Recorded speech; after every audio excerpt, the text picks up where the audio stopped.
Hey everybody, welcome to this week's Q&A. It's Thursday, late morning, early afternoon, so there should have been enough time for everybody to get their questions in. So let's jump in and see what we got. First up, over on Floatplane, the importer had a few things. First, if we're not getting any videos from Bob next week, I guess we'll need to check the spider webs.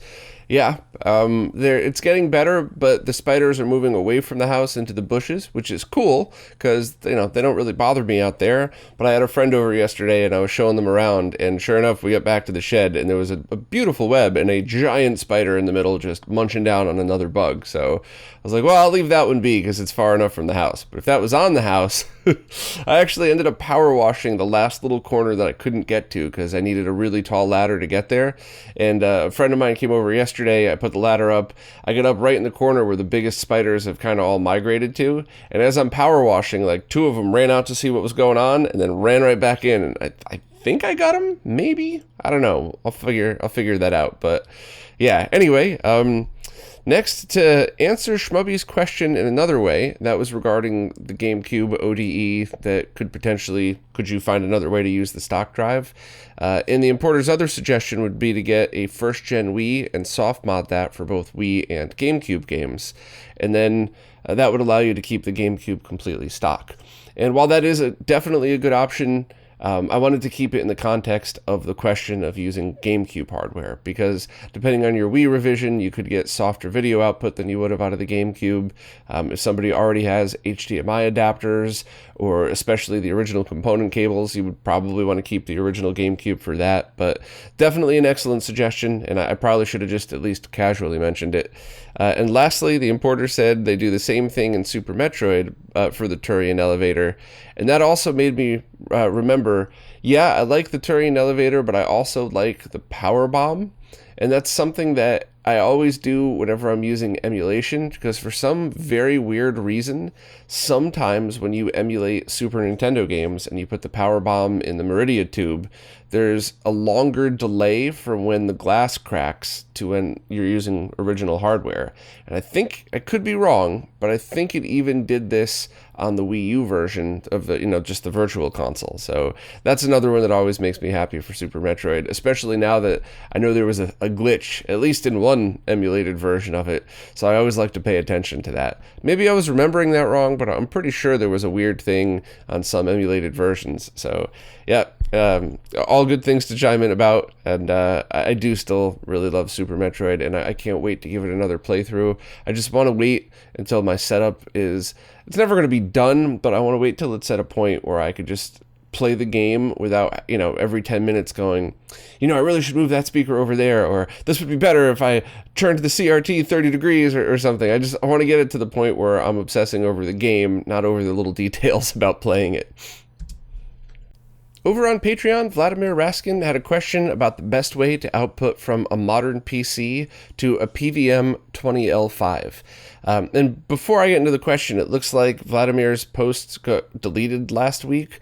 I'm really sorry about that. But please, I hate to ask you to do any work. It's so rude of me to ask this, but if you wouldn't mind messaging Patreon and asking what the heck happened with all of this, because I've messaged them and they kind of just blow off the response. So I think it would be a little bit more powerful coming from you, because basically Patreon can't exist without you. So, I'm so sorry to ask anybody to do this, but if you're someone who's had their question deleted, and you have time, because I know this stuff is boring and no one wants to deal with it, but if you have time, just say, hey, I posted a question on this post, at this day, and it's deleted. What happened? Why does this keep happening? And maybe if enough people keep complaining, they'll actually fix it, it's just gross that happens. But anyway, so going from a PC to a 20L5 could be easier for a few reasons. The first is that the 20L5s accept 480p. So you could just simply get something like an HDMI to component video converter, run that to the 20L5, and set your PC to 640 by 480. And even though it's become more of a pain to set resolutions in Windows 10, especially with graphics cards, like internal graphics cards, it's still doable. You just have to kind of go into the deep settings, go into list all modes, and kind of go from there. So that's certainly a way to do it. And if you're looking to play like old PC games, and, or if any of your emulation solutions have scanline options, that could totally just work as is, and you're just feeding your PVM 480p. Now, if you wanted specifically, though, to feed it 240p, which would work on any monitor that's component video, you could use the same device. You would just have to have a video card that could output 240p directly. And here's where it gets complicated. You could pick up an arcade VGA card, but I believe they're out of stock. I don't know if that's from the part shortage or if they're just if there wasn't a big demand anymore, but you could certainly pick up one of those and just run in native 240p and everything would work exactly as if it was an old console or something. But the other thing that you could do is try for some kind of super resolution. So you could try to force the output of your PC to be like 1920 by 240. And when you're sending that to a CRT, the CRT doesn't care about the horizontal width because it just jams it all into the same 4x3 area using the electron beam. It only really cares about the refresh rate and the vertical height. The problem with that is while I've definitely gotten that working, I've never gotten it consistently working, which is something that you mentioned in your post here as well. So that's going to be a problem, because you're going to end up doing what I so often do, and you're going to end up spending a lot more time messing with settings than you are gaming. So you could try it. If you have certain kinds of graphics cards, you could probably download software that helps force different modes. And I guess the only other option would be using video cards, would be to try to find another older ATI card that you could use some kind of custom software. But overall, that's using the original graphics card, unless you're using an arcade VGA, is going to be tricky to get 240p. So another great way to do that, if you're looking for the look of 240p, would be to either use a RetroTink 5X or a GBS control. Now, with respect to the Tink, I absolutely love that thing. If you're really only going to use this for downscaling and maybe use it as a tool in your toolbox now and then, GBS control is the way to go, because you could just use an HDMI to VGA converter, or I guess component would work as well. Go directly into the GBS control, set that to downscale mode, and now you have output that's either component video or VGA, so you could use the HD15 to SCART if you wanted to get that to RGB. But point being, you could get the output of that to 240p if that's the look that you're going for. Now, if you also plan on using a scaler to put your modern or your classic consoles on modern TVs, and you want all the crazy options the RetroTink 5X has to offer, that would be a great downscaling option as well. But I feel like if you just need a dedicated downscaling box, you'd save a lot of money just by using the GBS control. And there is some setup, there is some tweaking involved, but once you have it in place, it kind of just works. So that's kind of the overview for now. I don't think I missed anything, but I often do in these. So if anybody has any other suggestions, please post in the comments. But I think that should be pretty good. If your focus is old DOS games, though, just going 480p, 640 by 480 specifically into the PVM might just be a totally fine look. It'll look like an old school VGA monitor, so you might not need to do any of that stuff. You just wouldn't get the exact scanline look that you would if it was 240p. Adrian Freeman wanted to know what the best way to output a Windows 10 PC with an HDMI graphics card to either a 1600 by 1200 PC CRT VGA monitor or a consumer-grade TV with component video inputs. The purpose would be to only run MAME arcade games via something like Launchbox, and they're currently using a Pi 3B Plus with the RetroTink Ultimate via component, but they would like to use a system with more powerful emulation. So most of this answer is the exact same as the question I just answered before, in that if you're looking to run 240p output, you could try to buy a graphics card or a downscaling solution and go from there. But in your current setup, I'm not sure that's something that you would need. The one thing I would like to add before I go any further is if you weren't talking about MAME, if you were talking about just connecting your PC to a VGA monitor, just a very basic DAC would work. So RetroRGB.link/cheap DAC, grab yourself an HDMI to VGA converter, set your computer to 1600 by 1200, and now you could use your CRT monitor that won't have any motion blur. It'll have amazing black levels. It'll probably have geometry issues because it's a CRT, but if that was your goal, all you would need is a digital to analog converter. But it sounds like you want to go 240p, both for compatibility with the consumer TV and for the true scanline look of 240p 15 kilohertz games. And in that situation, yep, all the advice I just gave would still totally work. Except you might want to rethink if that's necessary for you. I mean that respectfully. Because Dan Mons did a post on RetroRGB a few months ago that did some speed testing on MAME and different Raspberry Pi models, and found that the Raspberry Pi 4 performed really well. The 3B Plus that you have performed fine to the point where most games would play great, but the 4 really performed well. So if you're already running a RetroTink Ultimate, you might want to consider just upgrading the Pi and being done with it. Now, please double check to make sure the Tink Ultimate is compatible with the Pi 4. I know there were some issues with some Raspberry Pi hats, and I honestly can't remember. But if it is compatible, that might be good enough, because I believe MAME still uses the CPU to run games, not the GPU. So even if you got a fancy new video card, one of the ones that are always out of stock, it would not make any difference for playing MAME. Now, of course, if you wanted to emulate Dreamcast or PlayStation 2, that would make a big difference, and you might even be able to render in higher resolutions, but it doesn't sound like you want to do that at all. And in the context of your question of just doing MAME emulation, it might be easier overall just to have your dedicated RetroTink Ultimate Raspberry Pi solution to do this for you. And I believe that also outputs VGA. So if you wanted to use that with a PC CRT monitor, you could just set that to 480p output and just go VGA out from there, and then flip it back over to 240p with the component video output.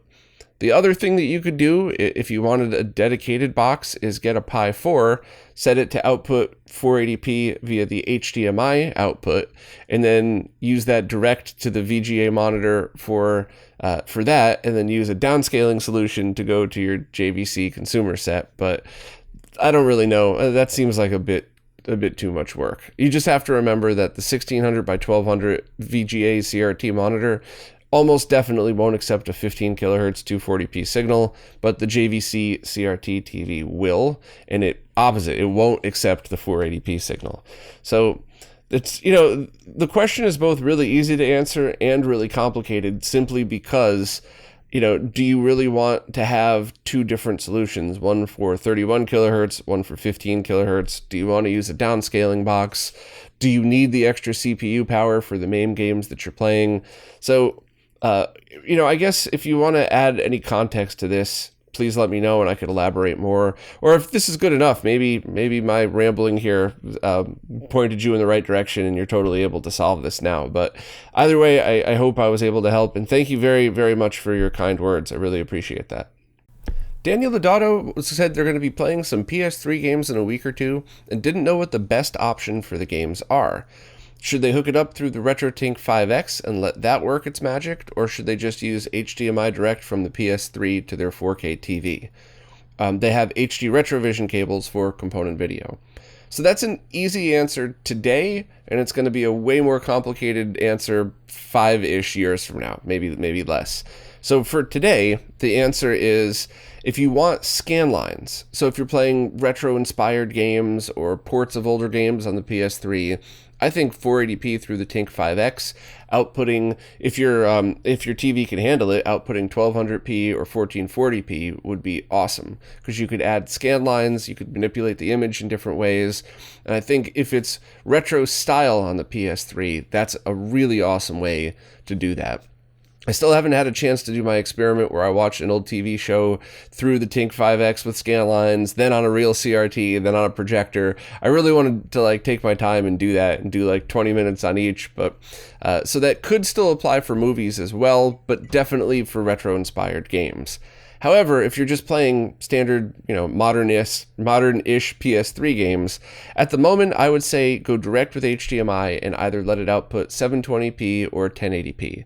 I would actually try 720p first just to see how it looks, because while the scaler inside the PS3 works well, there could be a situation with certain games where you get a higher frame rate, and since your TV has to scale the image anyway, maybe see how that looks. But for the most part, I'm less worried about that and more just suggesting go HDMI direct so you don't have to worry about anything. Now, that advice will change the moment we have HDMI-based scalers that are designed specifically for video games. Because in the short term, when the OSSC Pro and the Morph comes out, I think those are both going to go up to 1440p. I know the OSSC Pro will. I'm pretty sure the Morph will as well. And if you already owned one of those, I would say plug it in through 720p definitely and try the different scaling options through those to see how that looks through your TV. I don't know if we're at the point yet where I would say go out and buy one of those to scale old HDMI stuff. However, when 4K scalers come out, that's when it's going to be a much trickier answer, because scaling to the native resolution of your panel from 720p with all of the different choices that would be available and different algorithms on how to scale it, you could potentially get a much better looking image than you would just plugging it in directly via HDMI. But that's like 5 years away. So I wanted to just put that out there because I know a lot of people are always looking forward. I certainly am. I think most nerds probably are. So I wanted to put that out there to let everybody know there's more coming, and that's not a definitive answer, but it is pretty definitive answer for today. So hopefully that points you in the right direction. Basically, do you want scan lines? If so, yes, then go through the RetroTink 5X. If you don't need scan lines, just use HDMI instead. Alex S. just wanted to share a video from Linus Tech Tips with everybody that explains the semiconductor shortage, and they could personally vouch for its accuracy, being that they work in a semiconductor fab for a large corporation whose chips go into about 80% of the electronics in the US. Just thought it would be interesting for everybody listening. So thank you very much, and thank you for the behind-the-scenes confirmation as well. I always like that. I trust Linus Tech Tips. I mean, nobody's perfect. Everybody makes mistakes, especially me, but generally speaking, Linus does great videos, so I would have probably believed him anyway, but it's really nice to just have some more confirmation. So I'll leave a link in the video description for anybody that wants to check out the video Alex suggested. Adam W. had some thoughts on my post regarding Axiom Verge 2 and adding scan lines or downscaling it in regards to its native resolution and how the switch works. And this is a pretty interesting conversation that I just don't have the time to verify at the moment, but I think it's something I would like to mess with. But basically, Adam thinks that the switch in docked mode always will render in 1080p, and then when you set it to either 720p or 480p, it's doing two different things. It's rendering in 1080p regardless of the original resolution, which in the case of Axiom Verge 2 would be 432 by 240. So it's scaling that to 1080p first, and then if I set it to 480p, it's downscaling, not just rendering in twice the resolution. And that could affect the integer scale output, the true look that the true 240p look that I was going for. And, it's kind of interesting because even if you're 100% right about this, I still liked the way it looked. It might not be perfect, but we don't really have too many CRTs to compare this to because you would need a widescreen CRT and that could accept 480p in order to tell the difference. And even then, if the downscaling from 1080p to 480p is weird, that would also affect it. So I don't know if this is something that I could test really easily because there's no true thing I could test from. So like if this was a Sega Genesis game, I could take original direct 240p captures and then I could play like the Switch version on the Switch Online or something like that and then test to see how the scaling works. So I would like to go back and double check the 1080p frame buffer stuff, especially in regards to like what I was just talking about HDMI rendering of modern consoles whenever we get 4K scalers. In some games, it might be beneficial to run the Switch in 720p mode if it's rendering in 720p. Switch is, I did a few experiments when Breath of the Wild came out, and while it doesn't render a lot of stuff at true 1080p, it renders it at a higher resolution than 720p when in docked mode, definitely. So, you know, in most cases, I think you would probably just want to leave it set to 1080p, but I'd like to still mess with that. I think this is more of a Digital Foundry type of experiment than a RetroRGB, but I do appreciate the insight, and I would like to run some of my own tests on this just to see how it affects modern retro games like this. Because you're right, I mean, if the game's original resolution is 432 by 240, and I thought that I was getting just a basic line double, even a soft line double, but I thought I was getting a 480p output of it by just doubling that resolution. But if they're scaling that to 1080p and then downscaling back to 480p, that could affect the look. So yeah, it's something I'll definitely look into, and thanks for sharing the info. Chips said they recently purchased a Neo SD loader, which is an optical drive emulator for the Neo Geo CD, and they said they specifically bought it because it allowed them to retain the original optical drive so that you could switch between ODE or your original discs. And Chips wanted to know what other consoles have this type of mod available at the moment. And as far as I know, there's not many. So you have the Saturn with the satiator, which is just a plug-and-play device, and no matter what, if you just unplug it, no screwdriver needed, you just take the flap off the back of the Saturn. If you unplug it, it goes right back to the way it was before it was installed. It's not a volatile installation, it's just plug-and-play. There's also the SIO for the PlayStation 1, but that does still require some internal modifications, and the SIO's been out for a while. The X-Station's kind of newer technology and is adding a bunch of cool features that the SIO doesn't have, which a lot of people get really mad at me whenever I say that, but I'm sorry that you bought something amazing that's still amazing, but something else came out that's a little better. People tend to get really offended by that, and it is what it is. I'm always just going to tell my honest opinion. I like the X-Station better, but at the moment, the X-Station doesn't have the ability to retain the original drive. There was talks about that, but I don't know. I think that fell apart. Hopefully I'm wrong. Hopefully it just got delayed because of the part shortage. So at the moment, if you wanted right now, today, one PlayStation that could use optical drive emulation and original discs, the SIO would be the one. I would probably suggest waiting to see what happens with the X-Station, though, just in case. And then you could also do things like on the GameCube and on the Nintendo Wii, you could have the Wii soft modded, so it uses original discs, or you could boot discs from the USB. And on the GameCube, you would not need a soft mod, you would just need a boot disc like I talked about last week. And while it's not as quick as the GC Loader ODE, it's the same basic theory of you could use your original discs, or you could have it on an SD card. And to be honest, I would always use Swiss anyway, so even if I'm using original discs, I would prefer to boot to a boot disc to Swiss and then put the original disc in to launch it. But I mean, that's not for everybody, and you certainly don't need to do that. There are some games that look totally fine as is, but there's also quite a few games that really benefit from some tweaks inside Swiss. So, you know, those are pretty much it that I could remember off the top of my head. Of course, you could soft mod an original Xbox, same theory as the Wii, so you could use discs or play it off the hard drive.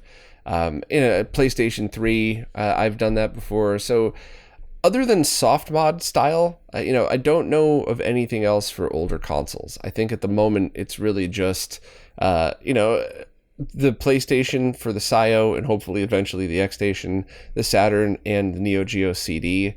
You could kind of say that if you get the Mega EverDrive Pro or the Terra Onion version, the Mega SD, I always get these names confused, you could kind of argue that that's an optical drive emulator in a cart, so you're only you could have your original Sega CD there, and then whenever you want your original discs, you use that. Whenever you want ODEs, you unplug the Genesis from the Saturn, from the Sega CD, unplug the Genesis from the Saturn. What the hell is that?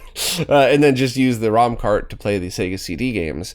So there's a lot of scenarios in which you could do stuff like that, but as far as an actual internal optical drive emulator that also allows you to use the original discs, I think the Neo SD Loader might be it as far as that exact scenario goes. But I did try to list all the other stuff that you might find a scenario in which you could use both. And everybody, please let me know what I'm forgetting, because I know I'm forgetting stuff. There's got to be at least a handful of other things like that. PlayStation 2, same thing, soft mod, play it off a hard drive or your original discs. But I mean, I think Chip's question was an actual ODE mod, not soft modding. But hey, anybody has any that I forgot, please list it in the comments if you have time. Max Rome wanted to talk a little bit about PlayStation 3 backward compatibility, and specifically about the versions that have hardware backward compatibility, like the launch edition CECH A01, not the ones that have software backward compatibility, like Max's previous CECH E01 that glitched out playing NFL Street 2. I think you saw firsthand why people don't like the software emulation-based backward compatible units. And unfortunately, while it has its advantages, it's not as good as you would have hoped. And I guess I'll give an overview, because while Max's question makes me think that you probably know a lot of this already, just for everybody listening, I'll give a quick overview. But the original launch edition PlayStation 3s have hardware from the PS2 built in it. So if you want to play PlayStation 2 games, it does a pretty decent job deinterlacing them to 480p and then scaling it using the PlayStation's built-in scaler. And if you wanted to use PlayStation 2 games on a CRT, you could just connect it with composite or component and run 480i directly out. So it is a pretty decent way to play your PlayStation 2 games. And on top of that, Carcinogen SDA borrowed my CECH A01 a while back. I believe the streams are up somewhere. And he really liked it. He said he thought it was a good way to play PS2 games. He went out and bought one for himself after. He liked the deinterlacing. Everything seemed to do a pretty decent job. And if your game is is 480p compatible anyway, you could, as you're launching it the same way you would in a PS2, set it to 480p, and then the PlayStation 3 plays it progressive. So it actually works really well for PS2, and as long as you have the A01 original version. Now, I'm sure there's some glitches and there's some use cases, but overall, it's pretty decent. However, PlayStation 1 is a different story, and I believe it's due to the way it processes 240p. And for some very crazy reason, PlayStation 3 consoles cannot output 240p. Period. There is no way to do it, which is weird, because with all of the amazing homebrew stuff that's out there, I would have thought that there could have been something like Swiss or any of the other software out there that would allow you to force resolutions. So my guess is it might be something in the hardware itself that prevents it, which is why there's no software mod available. And if that's the case, you're always kind of going to be screwed for 240p content. Because while it will work and it will double it to 480p, I've never been truly happy with the solution. And I don't know if it processes PS1 discs as 480i, even if it's always, even if it's a 240p game. I don't know if it's certain resolutions, but in my experiments, the 2D based graphics games that I like to play, so Symphony of the Night, any of the old school side scrolling stuff like that, I don't like how it looks when you insert the disc into the PlayStation 3. And in fact, when I played Symphony of the Night, when I downloaded the PSN download, it looked way better than when I put the disc in, which is funny, because Mark from My Life in Gaming said he had the opposite experience a few times when he was experimenting with that, and he liked how PS1 games looked. So maybe it was a 480i PS1 game, or maybe it was one with early 3D graphics, and you could turn on some smoothing on the PS3 to make it blend a little bit better. But overall, I wouldn't say that the PS3 is a perfect solution for PS1, 2, and 3 discs, even though it should be. It really, it would have been amazing if you could have just bought one of these and connected it to your CRT and used it for PS1 light gun games, or then connected it to your HDMI TV and had it nicely scale or integer scale older games or something like that. But unfortunately, it's just not really possible. You could try to do some weird experiments like output 480p to a GBS control or RetroTink 5X and then downscale that to 240p to see what happens, but overall, I just think if you're going to start messing with PS1 stuff, I would spend your time and your money elsewhere, unless of course you already own all this equipment, and by all means nerd out and see what you could find. But yeah, it's pretty disappointing, because PS3 could have been like the one solution to rule them all for all older PlayStation games, and it's just Works pretty well for PS2, but not so much for PS1. So sorry I don't have any better news for you. But anyway, thank you very much for the support and welcome. Louis Cesaron said, just saw the spider story. I think we need to have a podcast. You, me, and the spider. We need their side of such a tale. Yeah, you know, I really wish I could have gotten the look on the exterminator's face when I was talking to him afterwards, because he legit like showed up all chipper and happy, like, hello sir, how are you? Anything we could do to help? And as he was getting into his truck, and I was talking to him about it, he's like, I think I found one of the big ones you were talking about. It was big. So like even the exterminator agreed that I wasn't being a wimp about this stuff. There really were giant spiders around here. When I say giant spiders, I don't mean like the movie Eight-Legged Freaks. If that were the case, I would be terrified and go back to the city and never leave. But just much bigger spiders than you want to have a run-in with in the middle of the night if it's walking next to you. So yeah, that'd be funny. Hey, Lewis, maybe you can get one of your friends to dress up as a spider and we'll just have a podcast messing with each other. I'm down. I'm always down. Lily Larceny has a really interesting problem, and I'm not sure if I'll be able to help, but I'm going to try my best. They have Dan's Wii Dual installed into a Wii, which is great, but limited to only 480p, and their TV is a Samsung Q90p 4K TV, so 480p looks pretty rough. Ideally, they want to keep the Wii signal digital, but the only real affordable solution they've found is the M Classic.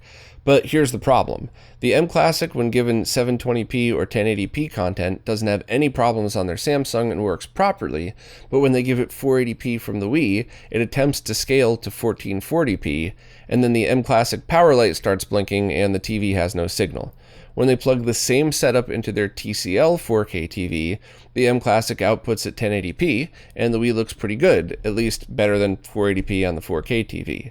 In order to solve this problem, they run the M Classic into a 4-port HDMI splitting switch that someone online recommended, and that seems to cap the output to 1080p, but it's so convoluted at this point to have so many things hanging off their Wii when they'd hope to solve it all with an internal HDMI mod. So, this is a pretty interesting issue.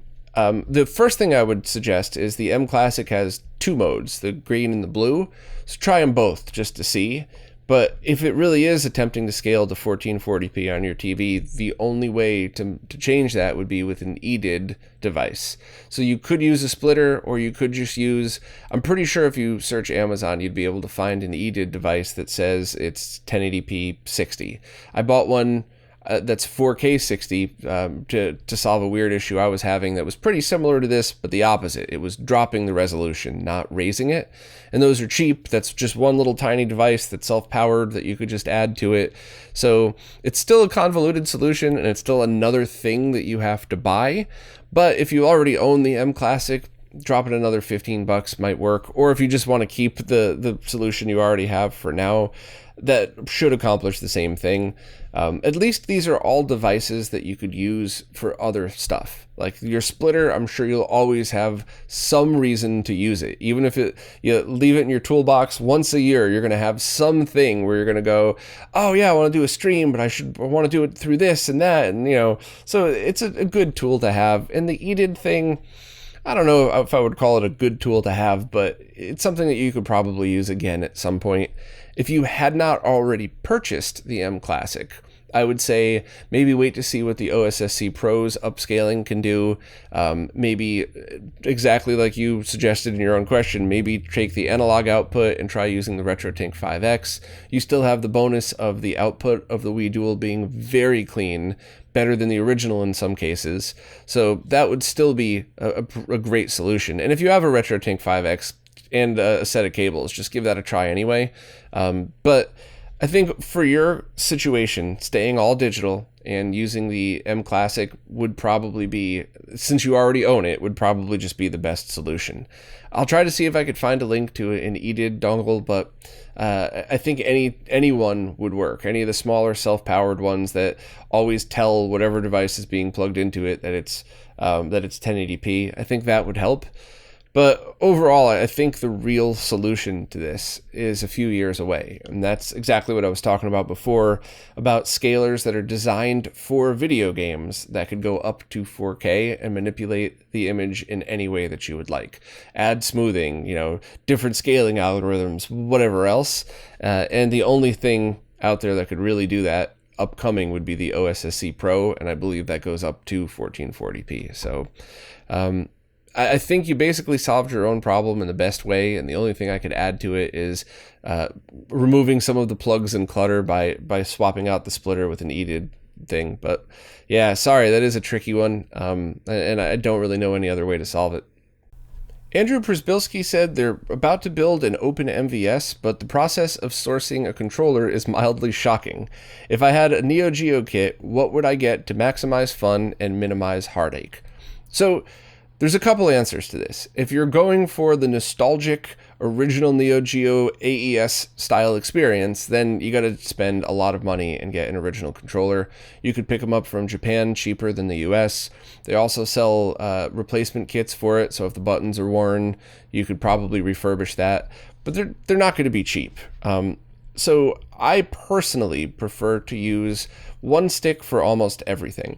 There's some exceptions. I really like my Mortal Kombat stick, which is PS3 and direct modded, so that I could use that with all arcade boards and stuff like that. But for the most part, I like my Vuelich stick, which is also USB and direct DB15 out. So I'm able to use it on the OpenMVS, on any of my other arcade boards, and with USB even on Mister and stuff like that. And it's Sanwa buttons, and it's this, the shorter clicky stick, just like Neo Geo. So the feel of it is pretty close, but it's at the very least something that I could just get used to and play on everything. So if you have a stick that you already like, there's a very good chance that you'd be able to just direct wire it for DB15 and use that instead. As long as the stick has 4 buttons and it doesn't have special chips in it. It's the same basic push button on off switch that you would find in almost all arcade sticks. Then you should be able to just mod it for that. And if you're doing an OpenMVS, that mod should be pretty easy as well. So I guess that's kind of how I would answer that. And if you're chasing AES nostalgia, you got to just find the original stick and pay a lot of money for it.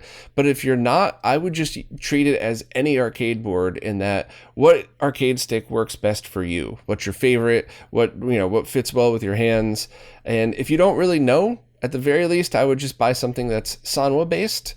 And you could even get some of the newer Hori stuff that's very good, and it's USB out, and you could buy one of those USB to DB15 adapters. There's 3 of them now, I believe. The undammed one, I think the undammed one works with the OpenMVS. I don't know why I'm not remembering that, but there are definitely USB to DB15 adapters that would solve this problem as well. So I would think about it from cost and playability, but my gut's telling me if you're going to get back into arcade gaming at all, I would pick a stick that fits your needs and either direct mod it for DB15 or use a USB to DB15 converter. And all the ones out there should be 1 milliseconds-ish of lag, so 0 in the case of Neo Geo.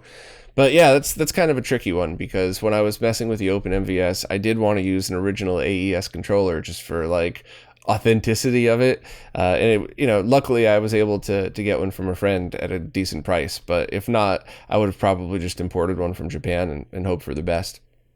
Paul Pastor wants to know if decapping chips from a Primal Rage PCB would be a possible entry into finally understanding the infamous copy protection preventing arcade perfect emulation. That would be one of the steps. That in itself is tremendously hard, and it takes people with a lot of talent to be able to pull that off. But after decapping, the chips would all then need to be reverse engineered, which is a tremendous amount of work.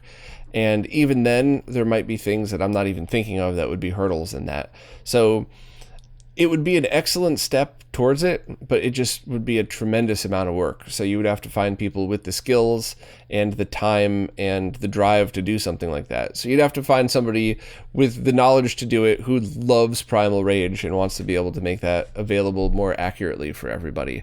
So the short answer to your question is, yeah, probably, but that's like saying, can we get to the moon? Yeah, probably, but it's a lot of work. So, I hopefully that came out right. I wasn't insulting your question or anything like that. It's a good question. It's just, it's a very complicated thing. So I just wanted to make sure I was clear about that, because sometimes in the nerd world, we say things like, oh yeah, we could just recap it and fix it. And people don't realize that that's, like in the case of CRTs, hours and hours of work that's potentially dangerous and really hard. So it's just very easy to drop a term like, yeah, decap it and, and reverse engineer it without explaining the work that goes into it. So good question. I hope my answer came out respectfully, because I meant it that way. I just wanted to be very clear that while, yeah, that could help, it's a ton of work. Well, that's it for this week. If you're new to these Q&As, ask any question you'd like wherever it is that you support in the latest Q&A post. The way these work, I can't really figure out what's a new question in an older post, and I really just like scrolling through and answering them in real time. It's really fun to do it that way. So any question at all you have, ask wherever it is you support, and if for whatever reason I miss your question, it's always a mistake. I either accidentally deleted the answer in post, or Patreon deleted the question. I still don't understand what the hell's up with that. But either way, I will always get to it, and you could always message me directly if it's something super important. But as always, thank you to everybody who participates, and especially thank you to everybody who supports. I can't tell you how much I appreciate it, and I'm trying to keep this going as long as I can, and I can't do that without your support. So thank you very much, and I'll see you next week.